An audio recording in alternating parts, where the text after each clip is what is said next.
Hello বন্ধুরা, এই যে আজকে আবার দিদির বাড়িতে ভোগ। দেখো তোমরা, ভোগ দর্শন করো। অন্নর ভোগ দিয়েছে দিদি গোপালকে। আজকে রং দোলের মেলা, ওই কারণে অন্নভোগ দিয়েছে। দেখো তোমরা, সবার কপালে জোটে না, আমরা তো করতে পারবো না পুজো। আমার দিদি পুজো করছে, আমরা অন্ন দর্শন করি।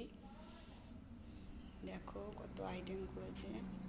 আমরা দিদির বাড়ি এসেছি, তোমরা কে কে আসবা চলে এসো দিদির বাড়ি। দেখো, দেখেছো? দেখো।